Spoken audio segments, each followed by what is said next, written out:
Hi, Asipe. Hi, Sue. I was just checking you can hear me okay. I logged in just now, but of course I was into postgraduate studies, so I had to log out and log back in. Oh, okay. I saw it was already giving you co-host. I'm just going to do it now as well. Okay. So I give you Okay. co-host. I'm just going to quickly go grab a glass of water. I'll be back in a second. No problem.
Hi, Lannis. Good to see you.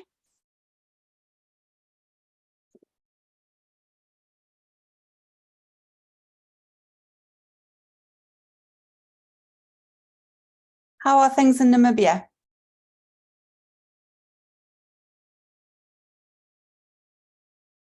I can't hear. Hi, Sue. Hi, how are you keeping? I'm fine. How are you, Sue? Yeah, I'm doing well, thanks. Yeah, I can't Okay. complain. Okay. Am I allowed to ask how the studies are going? Yes. Now we can chat about that. So by now, I've actually written extensively, but I should not shy away from saying I'm a bit ashamed of sending what I have at the moment, because I'm still struggling with putting in the LCT. As much as I understand it, I think maybe it should be a topic on its own. Yeah.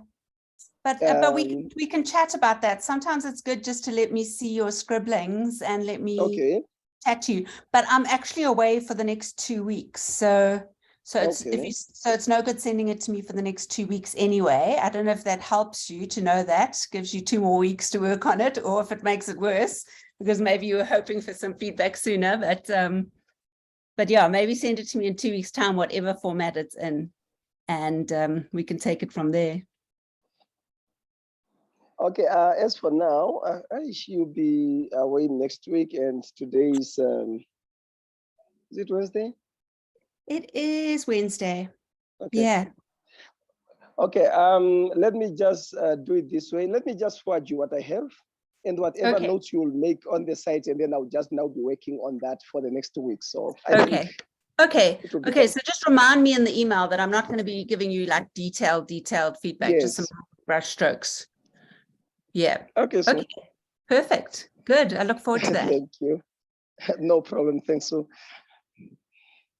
Hi, Asipe. Good afternoon, everyone. Afternoon. I see you are still in the office. Yes. There's some issues with technology when it comes to my laptop. Sorry to rush back. Oh, shame. And as Stipe, before we start, I should just say that I know I'm going to have load shedding at 5. If we're still busy at 5, I will be able to switch over. But if I vanish, I'll only vanish for a minute. Okay, no problem. No problem at all. Oh, and I see Tato's here. Hi, Tato. Yes, I thought Tato is here. Hello, thank you for inviting us to this. I'm with Sibu. Hi, Sibu. My team member here.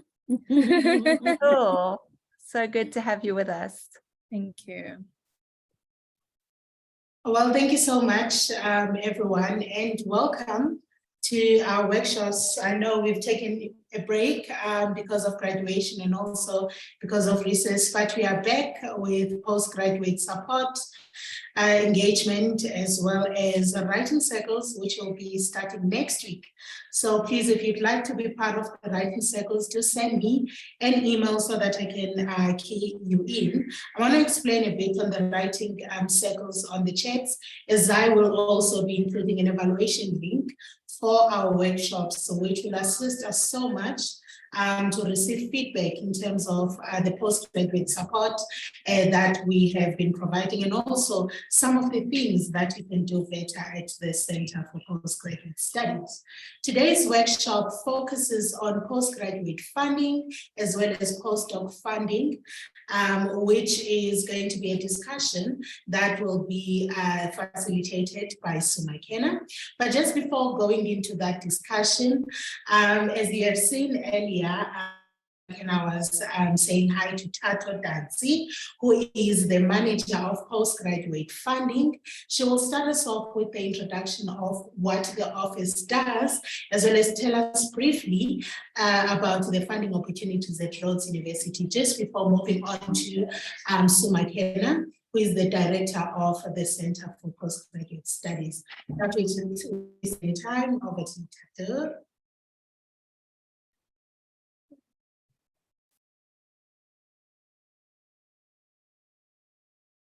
Thank you very much for the introduction. I want to be putting my video on so that we keep our eyes on these few slides that we put together. It's a very high-level presentation just of the opportunities that we have at a very high level at the Postgraduate Funding Office. Just to give a little disclaimer to say I've been on the job for a few months, so there'll be a lot of stuff that we are yet to unpack a bit more in detail. And we'll be working on the systems and finding efficiencies along the way. But for now, just to give you a little overview of what we are looking at.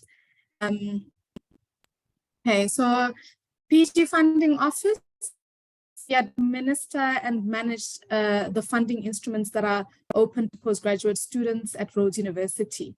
We've got internal institutional postgraduate scholarships and bursaries. We've also got some smaller private scholarships and bursaries that we administer at the office, as well as, of course, the larger funders such as the NRF, the MRC, SAREO, and others.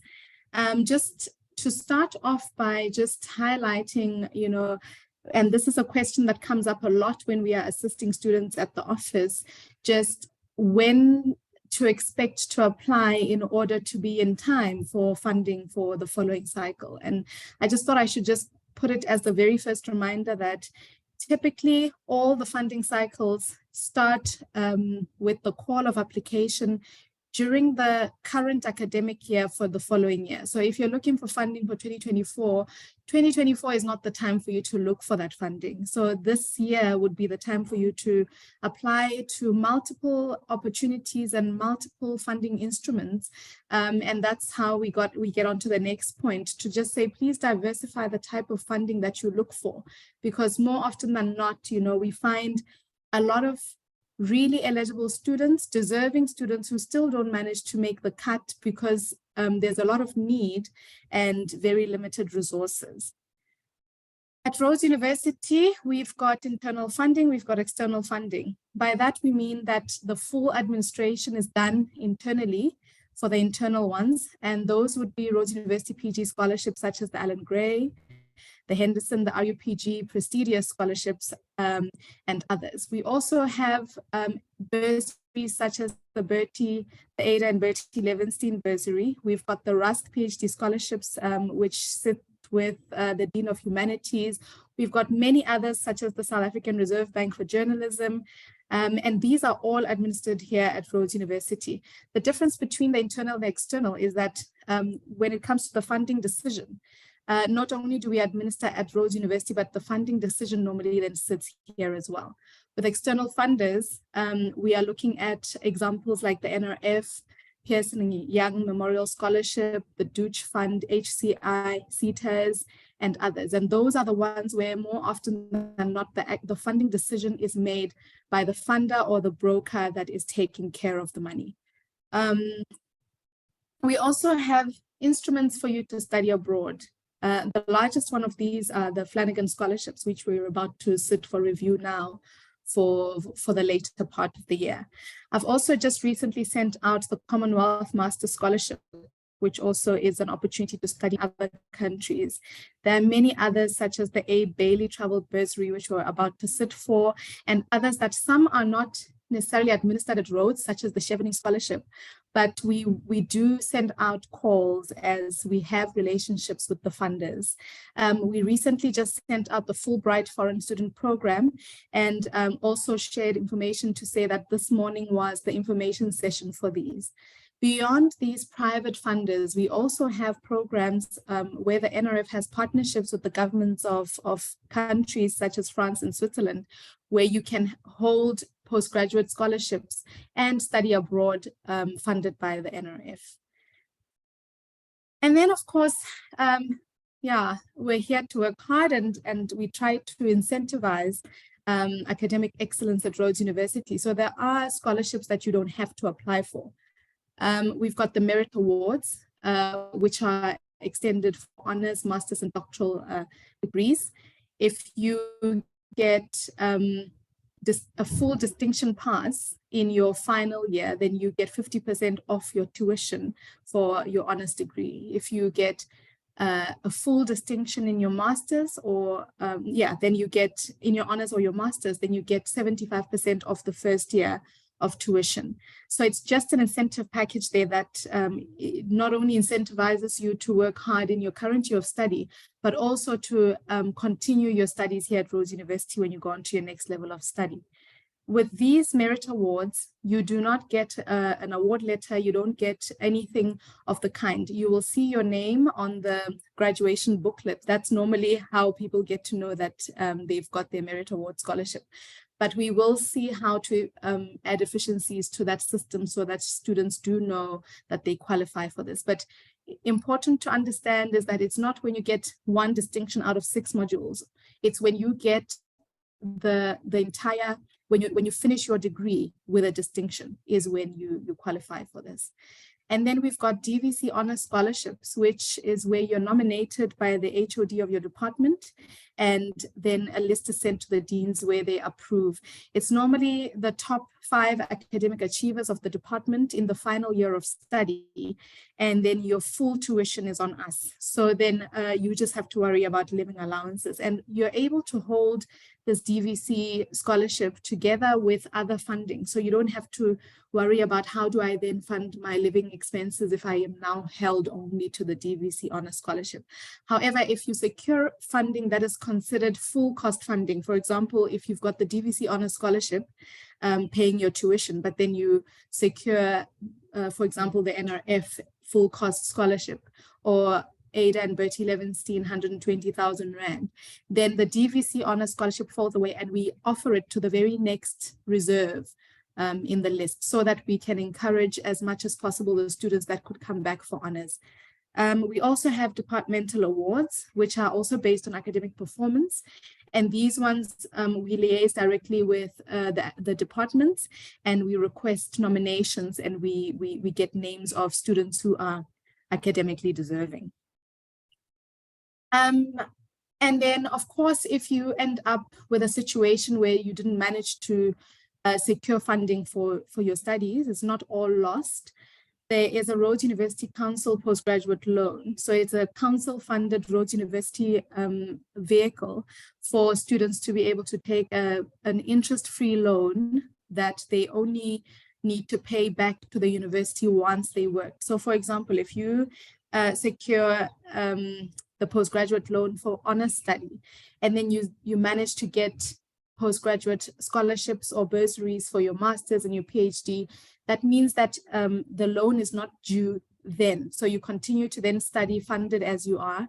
And when you then take up employment is when your loan can start being due to the university. Currently, it is for 1 year only and may be reapplied annually. However, we have started a conversation about this clause here regarding the reapplication for this loan, because there is also the need to minimize the amount of debt exposure to one student. So just be aware that this is a clause that might change, and to say that, you know, we are looking to just fund one academic year for a student. The eligibility is that it's open to South African citizens only. You have got to be studying postgraduate studies that are research-based, so honors, masters, and doctoral studies. Unfortunately, it doesn't fund postgraduate diplomas or certificates. And you're supposed to be a full-time and attendance student, so you cannot be working elsewhere or based outside of Makanda. We take very seriously the financial need component when it comes to the review process for the grad loan, for the postgrad loan as well. And just, yeah, an encouragement to the students to please be in the know. There are mailing lists for where we advertise funding opportunities for students from 3rd year all the way up. So please, if you're not getting any emails regarding opportunities, very soon we'll be sending the NRF one. The call will be sent out on Monday. We are aware that it is on the website of the NRF already, and we know that it's already circulating on social media. However, we could not send out ours until we had finalized our internal dates. I'm sure that as you look at the call, you will see that there are supposed to be institutional DA deadlines, and so we have to count back based on that. On the external deadline, we are still sitting with our panel here to decide on the internal deadline, and we'll be sending out within this coming week. Our consultation hours at the office, and this is an FAQ that students ask a lot about. When we say that the consultation hours are from 8:30 to 1 every day, we are not, doesn't mean that we work half day here, but all of the paperwork and all of the processes that we have done, that we've undertaken with you in the morning during consultation hours, we still have a lot of back end work that we have to do in order to get those to student fees and to the departments and anywhere else. So we ask for the afternoons to please be the time that we do this, that we give the headspace to get the other work going. And that is it from us. We are happy to take any questions. Well, thank you so much. Thank you so much, Tato. I see there's a question from Indipile. Perhaps if you can just, respond to that a bit, and then we can hand over to Sue. Indipile, would you like to state your question verbally? Okay, I was on presentation mode, so I couldn't see the chat. I'm only, frantically getting to it now. We see in Dipila's question, do you still also get the merit scholarship even if you have a full scholarship for your final year? And if you do, does that amount become part of the amount you get as part of your allowance throughout the year? How the merit award works in Dipile is that we credit your account. So we don't credit it and then break it up into allowances the way that you would a full scholarship. But yes, a merit award is an award you've worked very hard for. It can be held in conjunction with full cost funding. So for example, if you are a master's student and you got a distinction in your honors and you get 75% of your fees credited into your account, that's what it is an entry that reduces, that credits your account by 75% of the fees. You can withdraw it in the second half of the year, as in when you see fit. You could keep it as a credit in your account so that it is easier for you to register the following year. How you then treat it is up to you. Well, thank you so much, Tato. Yes, thank you very much. I mean, more questions can also be directed to Tato. Please write for us in the chat again, Tato, your email address, so that the participants who are present here today can know how to get a hold of you. If you haven't seen the email address on the chat, you can always email me and I'll direct you to the right office. Now that we've heard from Tato the funding opportunities that are available at Rhodes University, how do we then go about in terms of applying for these? What are some of the pointers that we can actually put in the application forms? What do funders look for? And Prof.Sioux McKenna, who has written a lot of reference letters and who has been part of the higher education space, will take us through in terms of applying for scholarship or a bursary. Over to you, my supervisor. You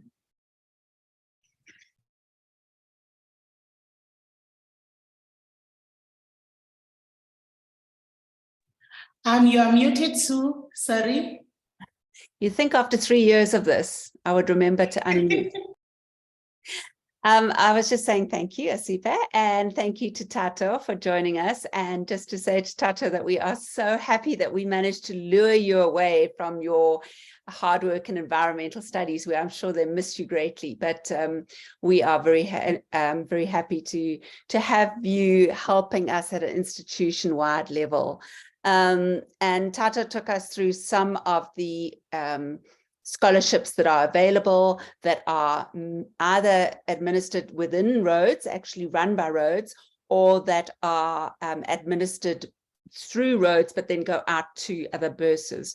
But remember, there are also other scholarships. So you need to kind of keep alert, keep your eyes and ears open, speak to your supervisor, so that they also know that you're looking out for funding. Two that I put into the or three that I put into the chat. The one is the Erasmus Plus, the EU bursaries. The EU give away quite a few scholarships and bursaries. And another one is NAFIC, which is like the DARD. The DARD are the German funded scholarships, and the NAFIC are the Dutch funded scholarships. And then DHET have been doing a lot of work with various other countries, Sweden, China, Chile, Cuba. They seem to be putting together, Temwa Moyo at DHET is putting together, and he's a graduate of Rhodes University, lots of scholarships to go and study through an arrangement with DHET, which is our South African Department of Higher Education and Training, arrangements with other governments. So I did put that URL into the chat bar as well. So those might be things to look out for. So what I'm going to be doing now is taking you through a PowerPoint with some stuff that I've learned over the years. And I wish I could say that I'm going to give you the 5 magic tips that are going to get you a scholarship, but it's not that simple. Or perhaps I should say that what I'm going to say to you is simple, but applying it, actually implementing it, is a lot more complicated. But I can absolutely assure you that from my experience of both applying for scholarships, supporting students who apply for scholarships, and from now being on the other side of things, of being on panels that have to go through scholarship applications, I think I've started to figure out some of the keys to getting it right. But one of the things that you really need to know is that it's very competitive out there. And the reason I tell you that is not to make you disheartened, but rather to make you more resilient. Because if you don't get a scholarship that you had your heart set on, it's very easy to start thinking that it's because you have done something wrong. And I will give you some examples of what you can do to make sure your scholarship application has a better chance of getting funding. But in a very competitive world, you're going to have to be prepared for some rejections as well. And that's why I just want to echo what Tato already said, which is that you need to keep informed of what's out there, and that's often doing your own homework. And you need to consider applying to a few different places. it would be lovely, and I've had a couple of students who've been in the wonderful position of actually being offered 2 scholarships. And typically, there are some exceptions, but typically you can only take one. And then they're in the great position of being able to decide which one offers them the best deal. So you don't want to just apply to one place. You want to do your homework, see what's available, and apply to more than one. But as soon as I've said that, I need to say the other side of things, which is that you can't just send the exact same application to everybody, because you need to, and I'm going to talk you through that, you need to look very carefully at what that funding agency is interested in. And you will need to tweak and adapt your application to convince the funders that you are in line with what they want to achieve with their money. So let's get started. The main thing to tell you is that when you're writing an application for a scholarship, you are building a case for your project and for yourself to show that you fit within the focus of the scholarship, that you will achieve whatever it is that they're trying to achieve with their funding. So you do need to demonstrate competence, but you also need to show how your study attends to their concerns. And you need to do all of this with humility. So it can't be a great, oh, I'm just so marvelous and wonderful, but at the same time, don't hide your light under a bushel. You need to clearly say, I can do this. I've got the competence. I've got the passion. I've got the enthusiasm. This has been my past experience that prepares me for this particular master's or PhD or postdoc or whatever you're applying for. But think of it as building a case. And that's why I say whoever you apply to, you need to really spend a bit of time figuring out what they are interested in and building a case that aligns with the interests of those funders. And I can start by talking about the NRF. The NRF, unlike many funders, are not necessarily interested in a particular political or research agenda. They are more interested in, at a country national level, we need more people with postgraduate level education.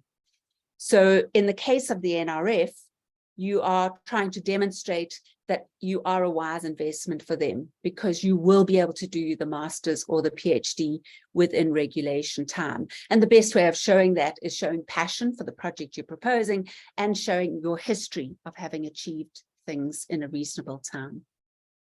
But otherwise, in other funders, often they will have a very particular agenda of how they want to spend their money.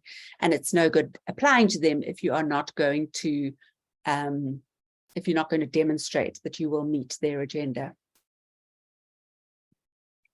So different scholarships will have different criteria. Often, somewhere on their website, they'll actually tell you the scoring system or the evaluation system that they will use. Look at that carefully, because you want to make sure that you develop your application to get the maximum points. Sometimes it's not points, it's more just a kind of qualitative analysis where a panel will sit and look through all the applications.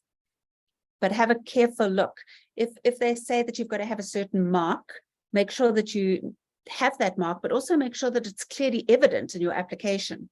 Oftentimes, we've had the experience where people have got what I think is probably a good application, but it's not clear. We've got these 5 criteria. Maybe criteria number 1 is you've got to have had more than 65% for your honors or more than 65% for your masters, but you don't tell me that clearly. I've got to search for it. Maybe application criteria number 2 is that you've got to be a South African citizen. But again, you don't tell me that right in the beginning, that you are a South African citizen. And I'm going to come back to those issues in a moment about citizenship. But certainly around marks, NRF will only consider applications for scholarships if you've got more than 65%. And obviously, if you've got a lot more than 65%, you are in with a much greater chance. But unfortunately, if you've got 50% for your master's, the NRF won't fund your PhD. So marks are often important, certainly for the NRF. Sometimes they're looking at very much the strength of the proposal. This is particular where you have niche scholarships, people who are doing particular forms of research. Like, for example, the MRC, the Medical Research Council, might be having a big project on HIV research, and they put out a call for scholarships. Then they're wanting to look at proposals that really demonstrate a strong understanding of the field and HIV research, a real possibility that you're going to contribute meaningfully. And the real challenge there is that, as Tata pointed out, you're applying for a scholarship the year before. And that's really a massive challenge, because right now, the call for NRF applications for scholarships, for example, is coming out on Monday. Other calls, this is generally the time of the year that the calls come out.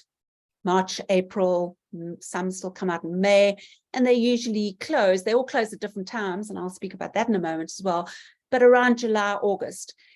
At the time that you are applying for them, you are probably busy finishing your honors, finishing your master's, or finishing your PhD, and you're wanting to apply for the next step. So if you're doing a PhD, you're wanting to apply for a postdoc, you're doing a master's, you applied for a PhD, and so on and so forth. So the challenge is that you are up to your neck, just desperately doing doggy paddle to try and complete the study you're busy with, and yet you need to put in an application that has a strong proposal for a future study. And that future study needs to be very much aligned to whatever it is that the funders are interested, except for in general funders like NRF, where they just want to see that you have the capability. Generally speaking, I would suggest, and this isn't always true, but generally speaking, it's worth writing a proposal that is very closely tied to what the study you're busy with, because you are probably already familiar with the methodology, with the literature, and so on and so forth. And you'll be able to draw on the work that you're busy up to your neck in already. Even if once you get the scholarship, you slightly change direction, as long as it's still within the general field, typically that's not going to be a problem. So write a strong proposal, and you're going to have to write a strong proposal while you're busy doing your other studies. And that can be a challenge. So if possible, draw on what you're busy with to write the new proposal, but bear in mind that what you're writing, you might then be called to actually, if you get the funding, you might be called to implement. Usually there's a bit of wriggle room. You get the funding and you say, well, actually, yes, I am going to be doing HIV research, but instead of looking at patient compliance with ARVs, I'm going to be looking at nurses' compliance with ARVs, or whatever, you know. So there's wriggle room afterwards.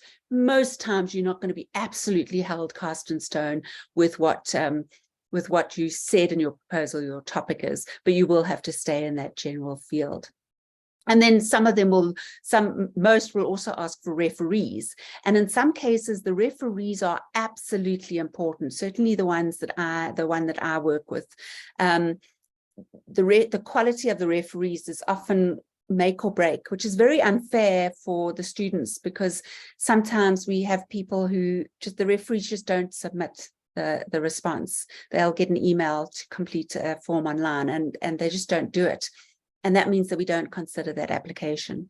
So make sure that your referees are of good quality and that they know that you've asked them to be a referee. And if you are kept informed by the funders that they're approaching a referee, send a reminder to them. Unfortunately, many students' applications are not considered because the referees, which have to be submitted, typically have to be submitted confidentially. So it's not something you can collect and add to your application. Typically, you give the referees details and then the funders approach the referees. So make sure, that you have good referees. Your referee can't be your mother, your father, your priest. It needs to be someone who can speak to your capacity in the field, preferably your supervisor, unless you absolutely can't bear each other, which I hope is not the case. But typically speaking, I would suggest it's a supervisor, it's an HOD, it's an examiner, someone who examined your one of your studies. Maybe if you're busy with your master's, or you're having a gap year between master's and PhD, you might want to ask someone who examined your honors or examined your master's. But again, make sure that they know that you are putting them down, and ask them, can you put them down? Because if they say, no, I'm too busy or whatever, good, delete them. Because you don't want to be stuck spending all that time preparing for applying for a scholarship and then not even being considered. Often, increasingly, and in fact, I'm seeing this more and more with American funders, but I think it's true more broadly, there's a desire to see that you have multiple strengths. So yeah, maybe that's a more American thing, but they will want to know, not only did you have good marks, not only have you got referees who give you good references, not only have you got a strong proposal, but that you've also shown that you've been involved in community engagement, or you've had some leadership positions, or you are the captain of a sports team or whatever. So that's also something to think about. You know, if there is space, most there isn't, but as I say, it seems to be an American thing where they ask you about your interests and your general interests in any leadership positions you've had. Make sure you include those there. But saying that you like reading or walking is not really a hobby. Everyone, presumably if you're a scholar, you like reading. So if you don't have hobbies, just leave that blank rather than saying, I like reading. Okay. Let's move along. Absolutely, that what you need to do is you need to be on the postgraduate research funding list. So that's just a reminder, you've already been told that, but also search other funding portals, chat to each other. I've come across students who have found good funders and then they don't want to tell their friends because, oh, then they're going to be in competition with each other. I promise you, you're in competition with hundreds of thousands of other people. You may as well share with each other. Sharing is caring. So spend some time looking around, finding out what's available. There are some scams out there. Don't ever, and I can't say this strongly enough, pay a whole lot of money for a scholarship. There are scam sites that say that they can process you a scholarship for the States or whatever, and you just have to pay 5,000 Rand processing fee or whatever. No, don't do that. And if ever you're in doubt, check with your supervisor, check with the research office. Typically, you don't pay. It would be very unusual to pay for someone to consider scholarship application, but there are lots of scam websites that suggest that they can get you a scholarship if you just pay this or that amount. Have a look at other universities' websites in South Africa and beyond. Just go and look at, I don't know, UCT, WITS, but also other countries. Have a look at their websites. Because sometimes different research offices are aware or have different connections with different countries and so on.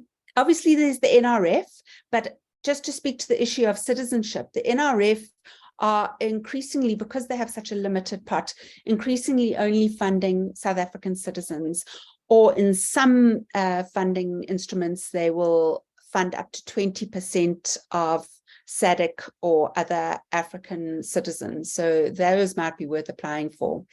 But if it says in the criteria it's South African citizens only and you are not a South African citizen, don't waste your time. Don't apply for scholarships that you're not going to get, because a genuine scholarship application is not something that takes a few minutes and you just upload the same old stuff. That's a complete, even if it only takes a few minutes, it's a waste of those few minutes. A genuine scholarship application takes time. You really take time to immerse yourself in the criteria of the funders and to craft your application and tweak a previous application perhaps to be appropriate for those funders. So if you don't meet the criteria, don't bother, I would suggest. Make sure your supervisor knows your intentions and dreams. Speak to them. You know, most of us don't have access to a whole lot of funding. Most of us don't know a whole lot of funders, but at least if we know what you're keen to achieve, we can keep our eyes and ears open, and maybe we go to a conference and we meet someone who says that they've got a scholarship available, or whatever, networking. So do put your dreams out there. Don't be shy to say that that's what you're hoping to do. Okay, check if you meet the criteria. I've already said this. If it's an internally advertised one, I would suggest you check with Tato before you apply if you're not sure.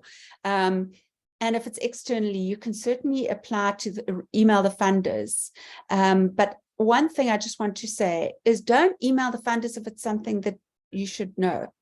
I often will post something on behalf of other people, and then everyone emails me. And it's like so clear from the email that I'm sending it on behalf of another organization. And there's an email saying, with queries, send it to this person. But then the student just hits reply and say, hey, Prof, I'm 35, can I apply? I'm like, can you just read the email and follow the link and email the right person?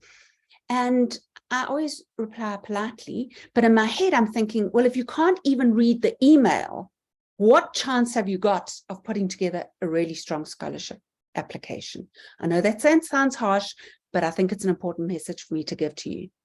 Take the time to read the stuff. Anytime that you're emailing, whether it's a potential supervisor or whether it's a potential funder, get it right, spend some time.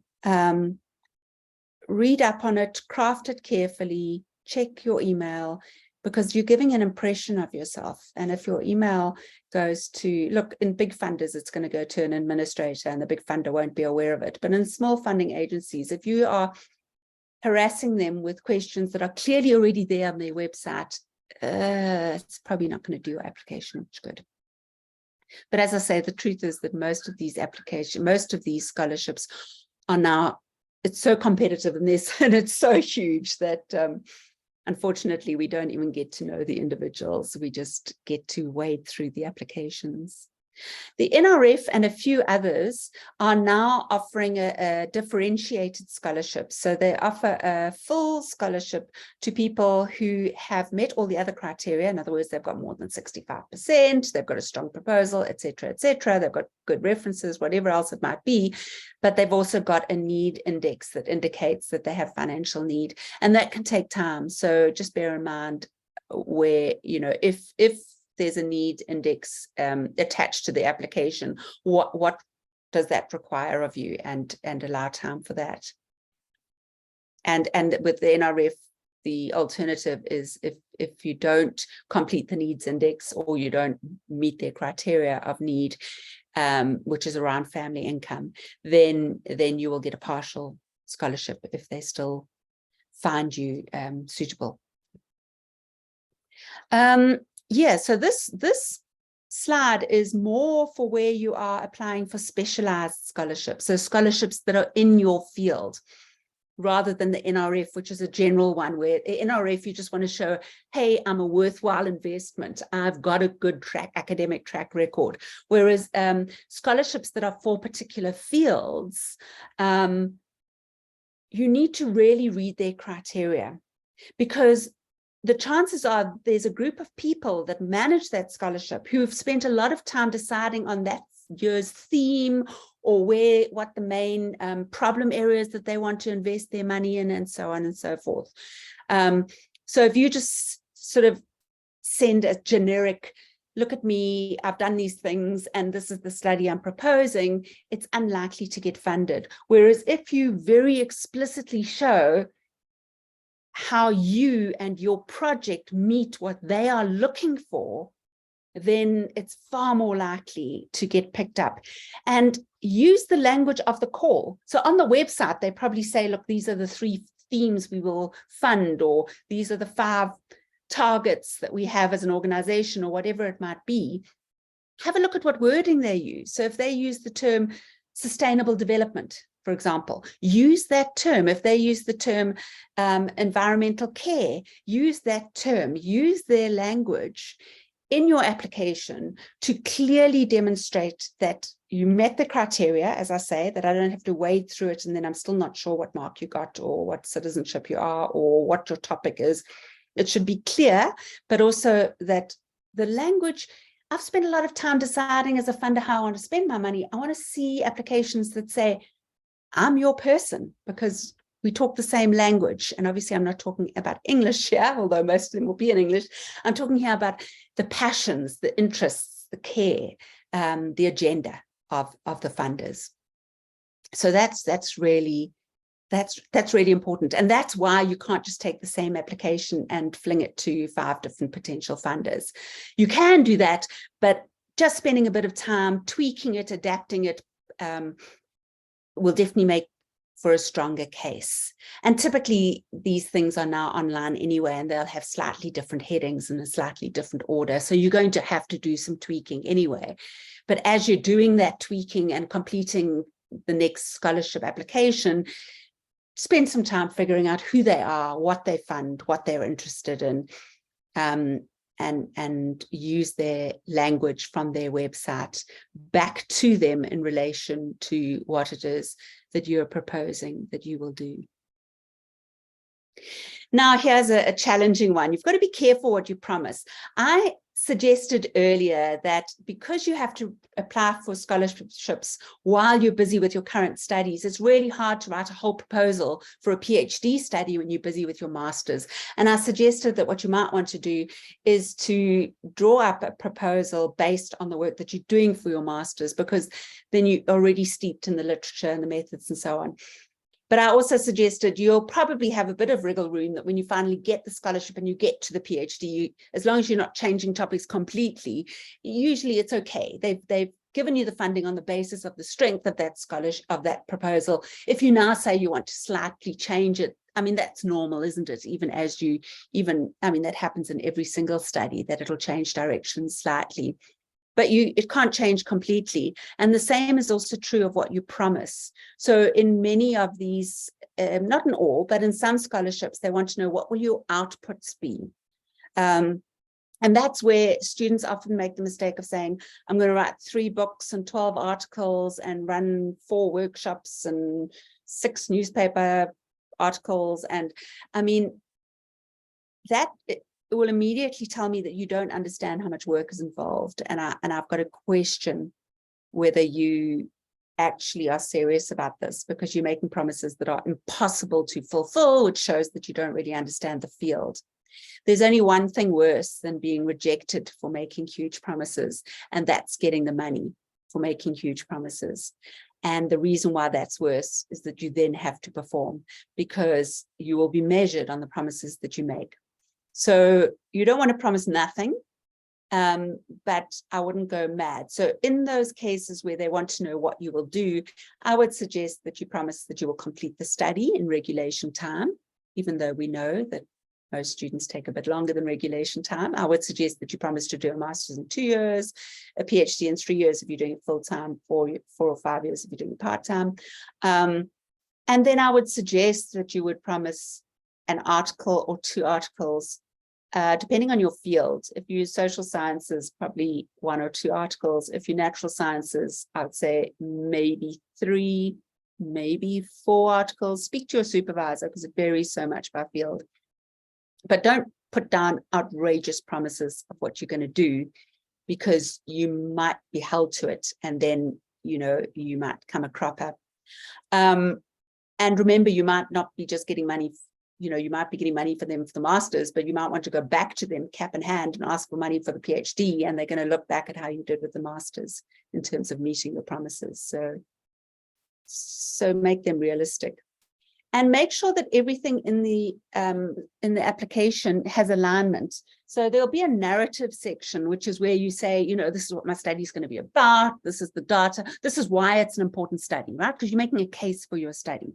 This is why it's an important study. And that's where you can link it to the funders if there are specifications under the fund. This is why it's an important study. This is what the literature tells us. This is how I'm going to collect my data. This is how I'm going to analyze my data.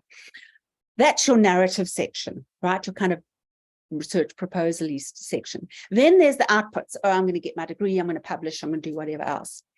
And then there might be activities along the way. It might be, are you going to write any news articles? News articles are a lot of funders like to see that, because they're interested in science communication. So the extent to which you are able to not just write for the specialists in your field, but you're able to translate your high-level scientific work for the general public, that, you know, and you can talk about that in your proposal, that you hope to have some news article, popular press news articles, to ensure good communication between the public as to the importance of this kind of research.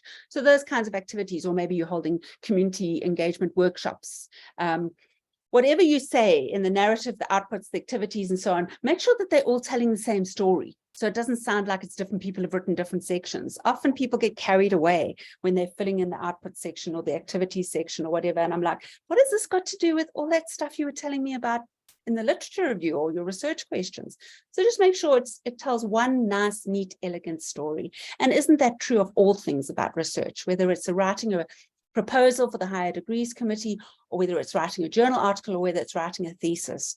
All the parts must stick together. It should be one choir singing one song. You want to make sure that that you're telling one story. And sometimes that means you've got to leave some things out that you might be really excited about, but it doesn't fit this particular study. And that can be hard. You only want to include what you're really going to do in the study. I've already said this, so I won't take long on it, but read the call and the application details fully a few times. Scribble notes for yourself before you start. Highlight the key issues. Don't email them through and go, what's the deadline? Where do I send my application? All of that stuff is going to be on the website somewhere. So take your time and really spend time with the call. Don't just rush it. And that, of course, also means allowing time for proofreading. It shouldn't matter how bad your English is in an application, because your use of English language is absolutely no measure of your intellect. We know that. The research tells us that. But unfortunately, human beings make judgments on the basis of how smooth the language is. And if they get an application that is riddled with spelling and grammar errors, unfortunately, it will make people think that you're not serious about your research. As I say, because I know this is my background, my own research is in academic literacies, and I know full well that people can really have pretty weak medium instruction English language skills and yet be absolute geniuses in the field. But unfortunately, the people that are looking at your application are probably going to make judgments on the basis of that. So you really need to do it carefully. I would say that you always need another set of eyes to check for rigor and to proofread. I can't tell you, I'm first language English, and I still get people, my colleagues, my friends, to read through stuff before I submit it. And they will always pick up some error, even in this day and age where I can get Grammarly to check it for me. I can't tell you the benefit of having some human eyes, and that takes time. If you've got a supervisor who's willing to assist with this, they would be the ideal person because they know the field as well, so they can check for that. But I know some supervisors won't be available to do that. If you don't have anyone to do it, or you've done the terrible thing of leaving it till the last minute and you've only got a few hours till midnight when the system closes, then what you can do, if you have to be your own proofreader, is proofread it aloud. I can't tell you the difference between proofreading aloud and proofreading in your head. If you proofread in your head, you read what you think you wrote. If you say it aloud, you can't believe how many more errors you will find. So worst case scenario, you're doing your own proofreading, make sure you proofread it aloud. And if possible, proofread it aloud or for hard copy. These are just little tricks that help you to pick up your own errors. Yeah, if at all possible, get your supervisor's input. Even if you're applying, you're doing your master's with a supervisor, now you're applying to get a scholarship for another university. Supervisors expect that, you know. I'm happy when my students fly off and do exciting things elsewhere. We want you to succeed, so don't be scared of telling a supervisor. You know, sometimes obviously you'll be applying for a scholarship and you want to stay with the supervisor, but sometimes you're applying for a scholarship which will take you off to a different institution. Don't be scared of telling your supervisor that. I mean, experienced supervisors, certainly, we know that happens, and we're thrilled for you, and we want to support you, and if we've got the time, we would certainly help to comment on your draft. But then you need to give us time. You can't send it to us. You can't WhatsApp us at 6 p.m. and say, oh, it has to be in by midnight, please, can you look at it? Because I can tell you that that's happened to me more than once, and it's tough and it's unfair. Okay, I've already said this, line up your reviewers in good time. Double check that you put their email address in wrong, because often the funders then send an automated email to the reviewers, and they don't get the email because you put one full stop in the wrong place, and then you know, your whole application gets thrown out. So don't let stupid things like that ruin your chances. Check your timeframes very carefully. Typically, there's an internal deadline. And as Tata said, the call for NRF funding is going to come out next week. And you'll see there's an internal deadline. And the reason for that is that our funding officers will, within each university, you have to pull together all the applications and go through them and check them for completion and so on. So if you miss the internal deadline, you're not going to make the national one either. This last bullet, I don't know if I should even have it here. Tato is probably cursing me, but I know that in a worst case scenario, after you've hit submit on your application, you can't make any edits after you've hit that submit button. It goes to your research office. So between the internal deadline and the national deadline, it'll be sitting with the research office and you can't make any changes. But I have in the past had a been very lucky that when a student realized that they hadn't filled in something really important, that the funding office opened it again for them to quickly add that little bit. But I don't think you should rely on that. I think you should take the internal deadline as a hard deadline. Certainly our funding office isn't able to say, oh yeah, no, don't worry, we said Monday, but you can submit it on Tuesday or Wednesday. It's just not going to work because we've got more and more people applying for more and more scholarships. So treat your deadlines as hard deadlines. And in some cases, that's midnight. Quite a lot of systems, online systems, literally close at midnight. And bear in mind with international systems, that's midnight in the country of the funders, which is great if it's America, it buys you a few extra hours. But if it's Australia, you must bear in mind, of course, that if it closes at midnight in Australia, well, whatever time that is, 11 o'clock in the morning here. So don't just look at the date. You need to look at it's typically, hopefully you never get down to that. You should click submit at least a day or two beforehand.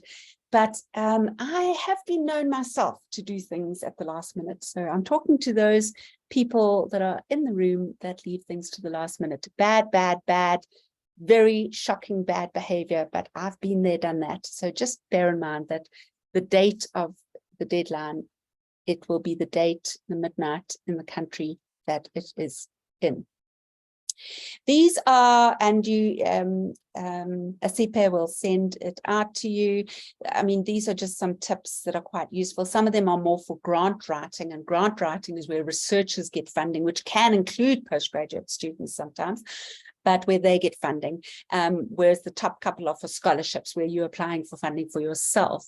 But in both cases, it's giving you quite similar advice. So I'll put it there in case you want to, have a look at them.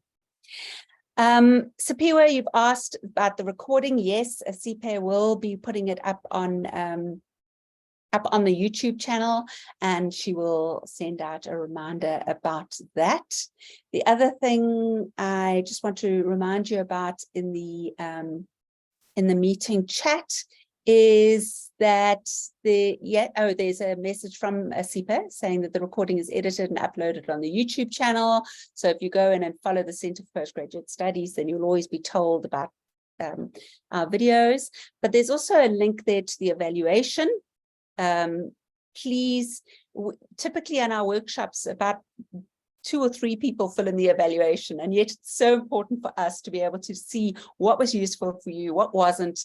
For example, today, it's just been me talking to a PowerPoint and me talking nonstop. It hasn't been very interactive. Perhaps that's annoying for you. Perhaps it's useful because I managed to get through a whole lot of information. Tell us, we want to hear.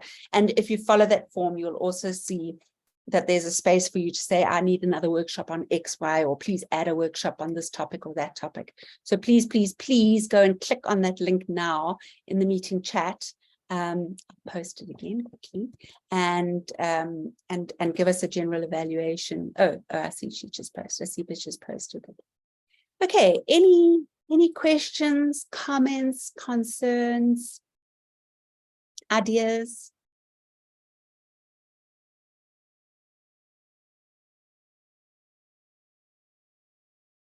Just stunned silence.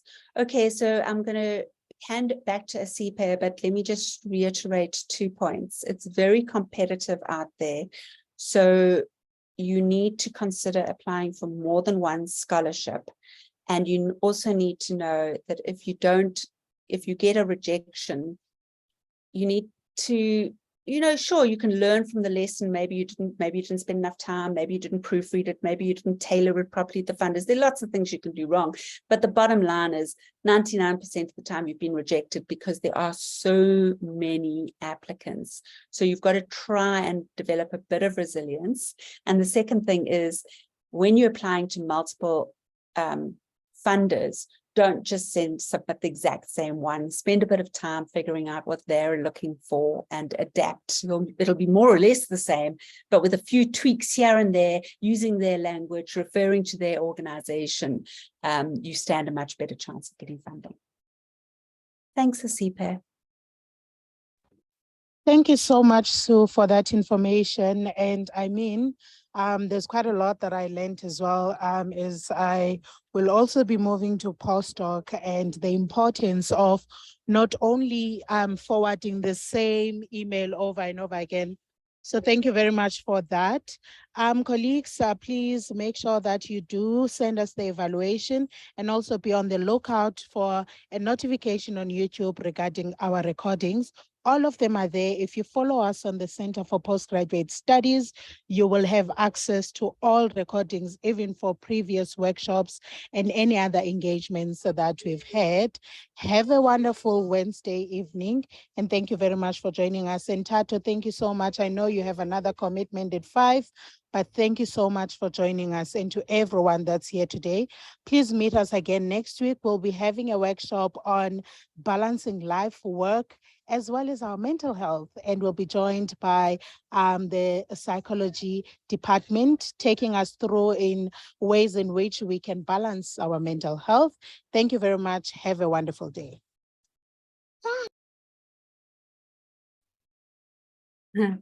Bye, Asipe. Bye, everyone. Thank you so much. Bye, Yolo. I heard a little voice. Bye.